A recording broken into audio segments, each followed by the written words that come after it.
নানা রঙে রঞ্জিত এই রংবাজ প্রেসিডেন্টকে আমি ধন্যবাদ দিতে পারছি না বলে দুঃখিত। আলোচনায় অংশগ্রহণ করবেন সাতক্ষীরা 4 আসন থেকে নির্বাচিত মাননীয় সংসদ সদস্য জনাব গাজী নজরুল ইসলাম। আপনার সময় 8 মিনিট। ধন্যবাদ। বিসমিল্লাহির রহমানির রহিম। মাননীয় স্পিকার, আপনাকে অসংখ্য মোবারকবাদ। বক্তৃতার শিরোনাম আমরা জানতে পেরেছি মাননীয় প্রেসিডেন্টের ভাষণের উপরে ধন্যবাদ প্রস্তাব। মাননীয় স্পিকার, একটি দেশের প্রেসিডেন্টের পদটি অত্যন্ত সম্মানের, দেশের ইজ্জতের, তিনি রাষ্ট্রের অভিভাবক। কিন্তু এ পদের সঙ্গে যে ব্যক্তিটির সংস্রব জড়িত তাকেও হতে হয় দেশের সর্বজন শ্রদ্ধেয়, সকলের সম্মান ও ইজ্জতের প্রতীক। তিনি হবেন রাষ্ট্রের সকল দলের, সকল মতের, সকল সম্প্রদায়ের লোকের আস্থাভাজন, শ্রদ্ধার পাত্র, ভালোবাসার পাত্র। কিন্তু মাননীয় স্পিকার, আমরা লক্ষ্য করেছি স্বৈরশাসন কর্তৃক নিয়োগকৃত রাষ্ট্রপতি জনাব শাহাবুদ্দিন চুপ্পু, তিনি দেশের সম্ভবত প্রথম ব্যক্তি যিনি কমপক্ষে 3টি তর্কিত বিতর্কিত সমালোচিত সরকারের অধীনে ওই সরকার সময়ের বিভিন্ন মতলবী মতাদর্শের সাথে নিজেকে মিলিয়ে যে সরকারের যখন যে রং, সেই সরকারের সেই রং ধারণ করে বিভিন্ন রঙে রঞ্জিত হয়েছেন। বাংলাদেশের একটি জনপ্রিয় সিনেমার নাম ছিল রংবাজ, আর যিনি যে পাত্রের রং ধারণ করেন তাকে সাধারণত ওই নামেই বিশ্লেষণ করা হয়ে থাকে। তিনি স্বৈরাচার হাসিনার রঙে আপাদমস্তক রঞ্জিত ছিলেন। তিনি ইন্টারিম গভর্নমেন্টের তত্ত্বাবধায়ক সরকারের তাত্ত্বিক রঙে রঞ্জিত ছিলেন। আবার তিনি বর্তমানের জুলাই চেতনার শতভাগ রঙে রঞ্জিত। কথা বললেও যারা জুলাই সনদের শপথ না নিয়ে সংবিধান সংস্কার না সংশোধন, এই তর্কিত কনসেপশনের দ্বিধাদ্বন্দ্বে আকণ্ঠ নিমজ্জিত জনাব প্রেসিডেন্ট সাহেব সেই রঙে রঞ্জিত হয়ে আবার তিনি ভাষণ দান করেছেন। তার উচিত ছিল বিভিন্ন রঙে রঞ্জিত না হয়ে চেয়ারটির পদ না রেখে তাকে স্বেচ্ছায় পদত্যাগ করা, তাহলেই বোধহয় দেশ এবং জাতি ভালো মনে করত। অতএব আমি তার নানা রঙে রঞ্জিত এই রংবাজ প্রেসিডেন্টকে আমি ধন্যবাদ দিতে পারছি না বলে দুঃখিত। মাননীয় স্পিকার, আমার অনেক কথা বলার ছিল, কিন্তু সময় তো আপনি কম দিয়েছেন। আমার এই ফাঁকে আমার নিজের এলাকার কিছু বলে নেব, সময় পেলে আরও কিছু কথা বলতে চাই। মাননীয় স্পিকার, একটু আগে সংসদে আলোচনা হয়ে গেল, আমার সম্মানিত সরকারি দলের ভাইয়েরা বলছিলেন যে আমাদের মধ্যে কোনো মুক্তিযোদ্ধা নাই।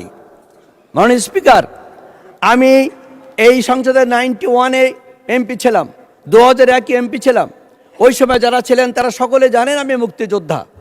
আওয়ামী লীগ আমাকে বাদ দিয়ে দিয়েছিল। আমার অত্যন্ত শ্রদ্ধাভাজন মেজর হাফিজ বিক্রম সাহেব, বর্তমান স্পিকার, তিনি নিজেই আমি না বলতেও স্বীকার করেছেন যে না, গাজী নজরুল ইসলাম, আমি রণাঙ্গনে তাকে দেখেছি, তিনি মুক্তিযোদ্ধা ছিলেন। আজকে তখন 7.5 কোটি লোকে জানতো, আজকে 18 কোটি লোক জানলো স্পিকার সাহেব মহোদয়ের মাধ্যমে যে আমি একজন মুক্তিযোদ্ধা।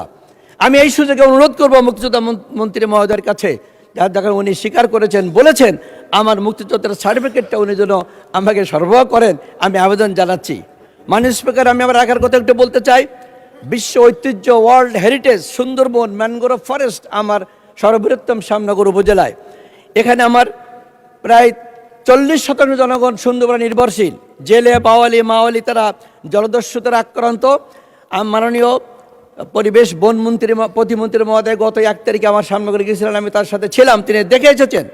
আমরা দাবি করেছি সুন্দরবনে এখন মধুর পাশ চলছে, মধু কাটতে গেছে লোকেরা, তারা কোটি কোটি টাকার মধু সংগ্রহ করবে, সরকার রাজস্ব পাবে। এখন যদি প্রতি মাসে 2 থেকে 3 বার করে যৌথ বাহিনীর অভিযান দেওয়া হয়, তাহলে বোধহয় জলদস্যু সেখানে একটু দূর হতে পারে বলে আমি এই বিষয়ে স্বরাষ্ট্রমন্ত্রী দৃষ্টি আকর্ষণ করব। মাননীয় স্পিকার, আমি দ্বিতীয় কথা বলতে চাই। আমার শ্যামনগরের উপকূলীয় এলাকা, আমার 12টি ইউনিয়নের 8টি এলাকাই উপকূলীয় অঞ্চলের। প্রতি বছর বানবাসীতে আমরা ভাসি, লোকজন ডোবে আর মরে। এক রাতে আয়লায় আমার নিজের গ্রামের 17 জন লোক মারা গিয়েছিল। মাননীয় স্পিকার, আমার 8টি ইউনিয়নের 1টি ইউনিয়নে বাঁধ চলছে, বাকি 7টি ইউনিয়নে টেকসই বেড়িবাঁধ যাতে তৈরি করা হয় সেজন্য আমি সরকারের দৃষ্টি আকর্ষণ করছি। মাননীয় স্পিকার, রাস্তাঘাট বিধ্বস্ত, শুধু ইটের একটা করে সলিগিং রাস্তা, সব ভেঙে চুরে চুরমার, বাচ্চারা হাঁটতে পারে না। এই 8টি এলাকা তো কোনো রাস্তাই নেই, একটি মাত্র রোড সাইজের রাস্তা ছিল। আমি যখন 91 এমপি ছিলাম, আরেকটি রাস্তা আমি করেছিলাম, সেখানে আজ পর্যন্ত 20 বছরে কোনো ইট পড়িনি, কিছু অংশ ছাড়া। মানে স্পিকার, সেই রাস্তাগুলো আমি পাকা করার দাবি জানাচ্ছি। আমার একটি হাসপাতাল সামনে 17-30 বেড ছিল, গত গভর্নমেন্টের আমলে আমি 50 বেড করা হয়েছিল। কালীগঞ্জের বড় একটি অংশ রুগীরা আমার ওখানে আসে, ওই বেডটি 100 থেকে 150 বেড করা থাকে। মাননীয় স্পিকার, আমি সরকারের দৃষ্টি আকর্ষণ করছি। পর্যটন শিল্প আমার এলাকা একটা পর্যটন মুখর এলাকা। মাননীয় সাবেক প্রধানমন্ত্রী ম্যাডাম খালেদা জিয়ার কাছে আমি নিজেই গিয়েছিলাম। উনি রোপওয়ে, ভারতের রোপওয়ে আছে আমার মুন্সিগঞ্জের জঙ্গলের ভিতর দিয়ে প্রায় 4-5 কিলোমিটার রোপওয়ে তৈরি অনুমতি দিয়েছিলেন। অ্যাসেসমেন্ট শুরু হয়েছিল, কিন্তু সে কাজটা সম্পন্ন হয়নি। আমি অনুরোধ করব, মুন্সিগঞ্জে পর্যটন কেন্দ্র সহ একটা রোপওয়ে জঙ্গলের ভিতরে তৈরি করতে পারলে লক্ষ লক্ষ লোক আমাদের পর্যটন শিল্পে সেখানে সুন্দর পরিবেশ সৃষ্টি হবে বলে আমি মনে করি। মুন্সিগঞ্জ থেকে ভমরা হয়ে বেনাপোল পর্যন্ত রেল লাইন আমি 2004 সালের নির্বাচনে বলেছিলাম। গত গভর্নমেন্ট কিছু চেষ্টা করেছিল এবং সেখানে কিছু রেকর্ডপত্র তৈরি করা হয়েছে। মাননীয় স্পিকার, আমি অনুরোধ করব যে বর্ধুষ্টি এলাকায় হাজার হাজার লোক যাতায়াত করে যদি এই রেল লাইনটা চালু হয়, তাহলে এলাকার উন্নতি হবে, সুন্দরবনের হেভি সম্পদগুলো পরিবহন করা যাবে সুন্দর হবে বলে বিশ্বাস করি। আমাদের শ্যামনগরের বিদ্যুৎ ব্যবস্থা মোটামুটি এখন লাইন অনেক বর্ধিত পেয়েছে। 33 কেবি লাইন আমাদের শ্যামনগর বা কালীগঞ্জের মাঝখানে করা দরকার, না বারবার বিদ্যুৎ চলে যায়, লাইন ঠিক থাকে না। মাননীয় স্পিকার, সাতক্ষীরা একটি বিজ্ঞান এবং প্রযুক্তি বিশ্ববিদ্যালয় স্থাপন করার পরিকল্পনা অতীতে ছিল, অনেক কাগজপত্র এগিয়ে গেছে।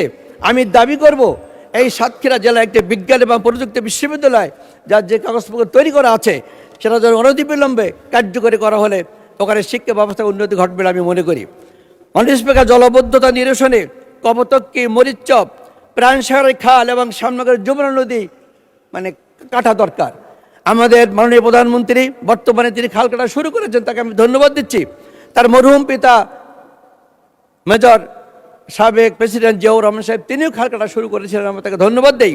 তা আমার শ্যামনগরের সাতক্ষীরার এই খালগুলো কাটা শুরু হয়, সাতক্ষীরা প্রাণ পাবে, শ্যামনগরে প্রাণ পাবে, জলবদ্ধতা নিরসন হবে এবং একটা প্রাণচাঞ্চল্য সৃষ্টি হবে। স্কিপার, মানে স্পিকার, সাতক্ষীরা সদরে যে বাস টার্মিনালটা স্থানান্তর করা দরকার, সেখানে যানজট সৃষ্টি হচ্ছে। বাইপাস সড়কের পাশে সুবিধাবদ্ধ জায়গায় যানজটটি তৈরি করলে সাতক্ষীরা রাজহল একটা পরিবেশ সুন্দর হবে বলে আমি বিশ্বাস করি। মাননীয় স্পিকার, আমার এলাকার অনেক সমস্যা আছে, সেগুলো আমি পরবর্তী পর্যায়ে ডিউরেটের মাধ্যমে মন্ত্রী মহোদয়কে আমি বলবো ইনশাল্লাহ। মাননীয় স্পিকার, আমি আশা করছি একজন মুক্তিযোদ্ধা হিসেবে আপনার সকলে মুক্তিযোদ্ধাকে শ্রদ্ধা করেন, আমরাও করি। আমাকে সময় একটু 2 মিনিট বাড়িয়ে দেন, তাহলে আমি খুবই খুশি হব। মাননীয় স্পিকার, বাংলাদেশের অভ্যুদয়ের পূর্বে 1947 সালে ভারত বিভাগের মাধ্যমে একবার আমরা স্বাধীন হই। এরপর 71 সালে রক্তক্ষয়ী যুদ্ধের মাধ্যমে মাননীয় স্পিকার লক্ষ লক্ষ মা বোনদের শাহাদাতের বিনিময়ে আমরা আরেকবার স্বাধীন হই। তৃতীয়বার এই 2024 সালের জুলাই, আমরা যেটাকে 35শে জুলাই বলে থাকি, 5 আগস্ট পর্যন্ত আরেকবার স্বাধীন হলাম। ধন্যবাদ মাননীয় সদস্য। আপনি কি বক্তব্য শেষ করতে পেরেছেন? আচ্ছা, আপনাকে 2 মিনিট টাইম এক্সটেন্ড করা হলো, 2 মিনিটস। ধন্যবাদ। একটি বৈপ্লবিক গণ অভ্যুত্থানের মাধ্যমে আরো একবার আমরা স্বাধীন হলাম। মাননীয় স্পিকার, এই তিনবার আমরা স্বাধীনতার স্বাদ কি পেয়েছি? আমরা কিন্তু স্বাদ কিছু পেলেও সুখ কিন্তু আমরা পাইনি। 1947 সালের পরে পাকিস্তানি স্বৈর শাসকদের বৈষম্যমূলক স্বেচ্ছাচারিতায় দেশ শাসনে একদেশদর্শিতা, বিভূতিসুলভ আচরণের ফলে 25 বছর পর আমরা ছিলাম অবহেলিত এবং নির্যাতিত এবং নিষ্পেষিত। মাননীয় স্পিকার, জীবনের বিনিময়ে অর্জিত স্বাধীনতা এবং স্বাধিকার পর 1971 সালে আবার স্বাধীন হলাম 55 বছর। এরপরে 24-এর পরে 35শে জুলাই পর্যন্ত আরো কয়েক বছর চলে গেল, কিন্তু 5 আগস্ট পর্যন্ত যে মোট 80 বছর পর এই সংসদে প্রতিষ্ঠা পেয়েছে, এই জন্য এই সংসদটি অত্যন্ত একটা আনকমন একটি সংসদ বলে আমি মনে করি। মাননীয় স্পিকার, আমরা সেই সংসদের গর্বিত সদস্য, কিন্তু এই সংসদে আমরা লক্ষ্য করছি এখনো আমাদের ভাইরা যারা আমরা এক ছাতার নিচে অতিথি ছিলাম, আজকে বসে এক ছাতার নিচে আছি, কিন্তু অনেকে আমাদেরকে যে পুরনো কথা ভুলতে পারছেন না। তারা বারবার কি বলছেন?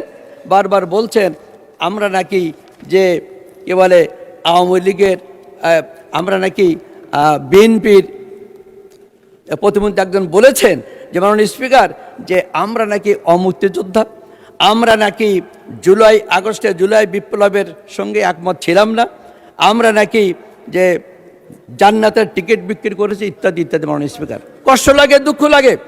আমরা যখন বিগত 1991 সাল থেকে একসাথে ছিলাম, ভাই ভাই ছিলাম, আমরা তাদের সাথে ছিলাম, তখন আমরা ছিলাম বন্ধু। বাইরে এখন আমরা একটু পৃথক হয়েছি, আমরা কিন্তু অবন্ধু হয়ে গেলাম। আমি মনে করি এই চিন্তাটা করা ঠিক হবে না। মাননীয় স্পিকার, আওয়ামী লীগ ভোটচোর বলে সকলেই বলে, জাপা 10টি হুন্ডা 20টি গুন্ডা নিয়ে ভোট চুরি করেছে সকলেই বলে। ইন্টারিম গভর্নমেন্টের সঙ্গে আমরা দেখলাম। ধন্যবাদ মাননীয় সদস্য। ইউএফটি ফার্স্টের সাথে ট্রেড করুন যে কোনো জায়গা থেকে। ক্যাম্পাসে ক্লাসের ফাঁকে, ঢাকায় জ্যামে বসে কিংবা ঘরে বসে, ট্রেডিং এখন হাতের মুঠোয়। তাই ট্রেড করুন যখন খুশি, যেখানে খুশি।